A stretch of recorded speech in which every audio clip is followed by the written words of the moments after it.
24/7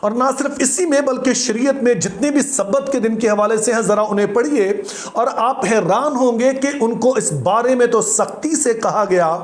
کہ وہ اس دن کوئی کام نہ کریں، لیکن کہیں پر بھی ہم نہیں دیکھتے ہیں کہ انہیں یہ کہا گیا ہو کہ وہ ہیکل میں اکٹھے ہو کر وہاں پر عبادت کریں۔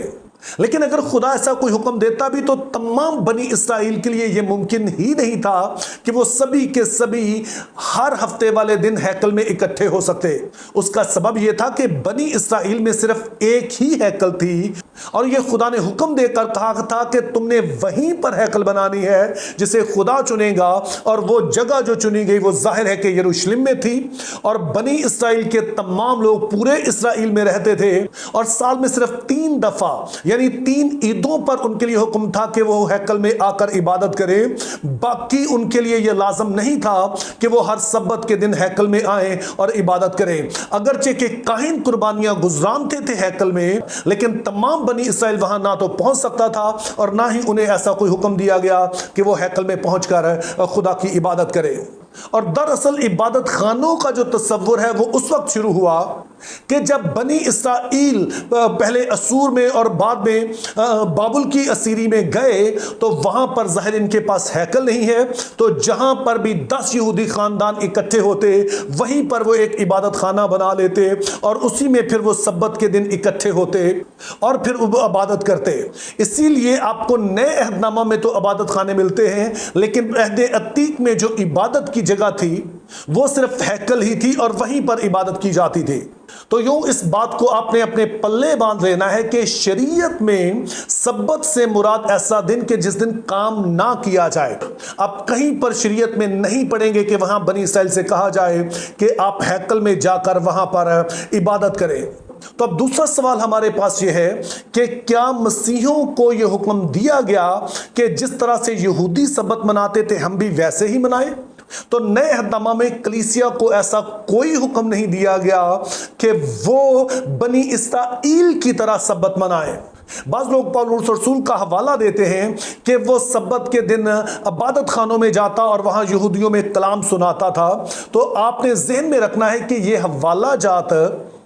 آپ کو اعمال 13 باب سے لے کر 18 باب تک ملیں گے،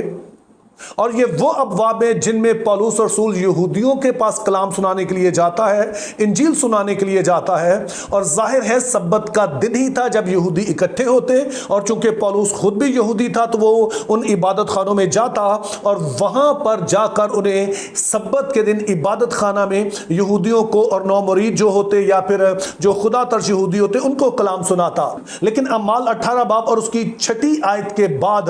آپ پالوس کو کبھی نہیں دیکھیں گے کہ وہ سبت کے دن یہودیوں کے عبادت خانہ میں جائے اور ان میں جا کر منادی کرے۔ اور یہ اس لیے ہوا کہ یہودیوں نے جب بار بار پالوس کی اس دعوت کا انکار کیا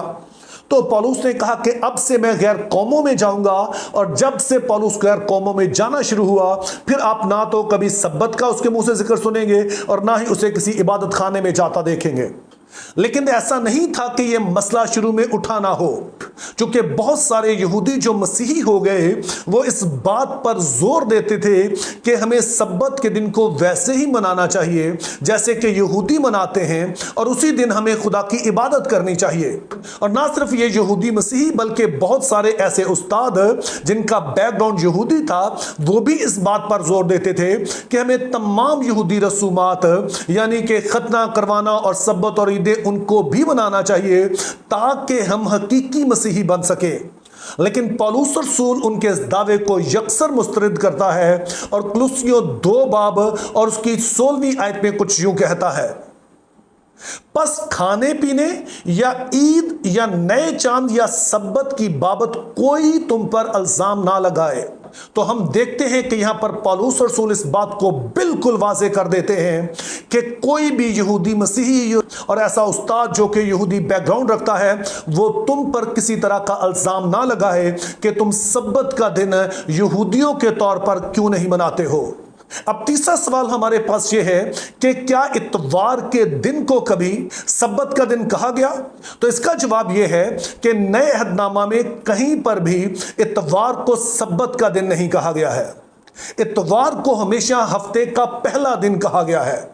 اب بعض لوگ مکاشفہ پہلا باب اس کی 10ویں آیت کا حوالہ دیتے ہیں کہ جس میں یوحنا رسول کہتے ہیں کہ میں خداوند کے دن روح میں آ گیا، اور وہ کہتے ہیں کہ عہد عتیق میں سبت کے دن کو یعنی ہفتے کے دن کو خداوند کا دن کہا گیا، اور جب نئے عہد نامہ میں بھی خداوند کا دن کہا گیا تو اس سے مراد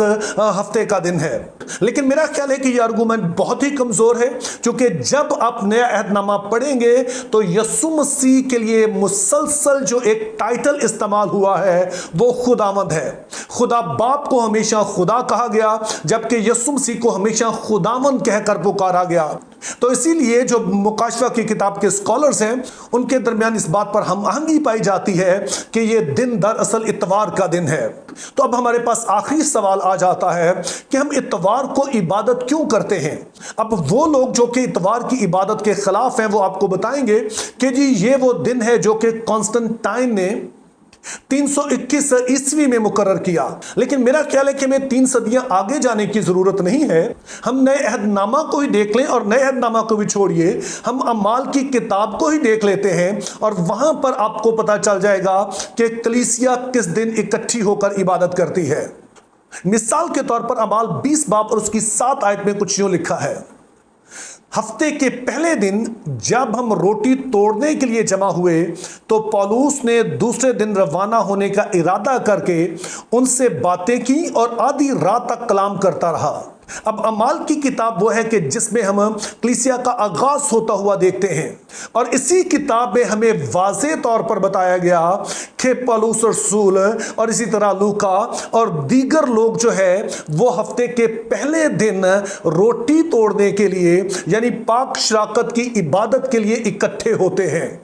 لیکن کہا جا سکتا ہے چونکہ یہ ایک بیان ہے اور ہو سکتا ہے کہ وہ اسی دن اکٹھے ہوئے ہوں، تو پھر آئیے ہم پہلا تimotheus کا 16 باب اور اس کی دوسری آیت پڑھ لیتے ہیں جس میں کچھ یوں لکھا ہے، ہفتے کے پہلے دن تم میں سے ہر شخص اپنی آمدنی کے موافق کچھ اپنے پاس رکھ چھوڑا کرے تاکہ میرے آنے پر چندے نہ کرنا پڑے۔ اب اس والی آیت میں ہمیں 2 بڑی ہی اہم چیزیں بتائی گئی ہیں۔ پہلے نمبر پر تو مقدس پولس کرنتھس کی کلیسیا سے کہتے ہیں کہ وہ ہر ہفتے کے پہلے دن تھوڑی سی رقم الگ کر کے رکھ لیا کریں، جس کو آپ دوسرے لفظوں میں کہیں گے کہ اپنا ہدیہ الگ کر کے رکھ لیا کریں۔ اور یہ اہم کیوں ہے؟ چونکہ اسی بات کی نقل میں آج بھی کلیسیا میں ہدیہ اٹھایا جاتا ہے۔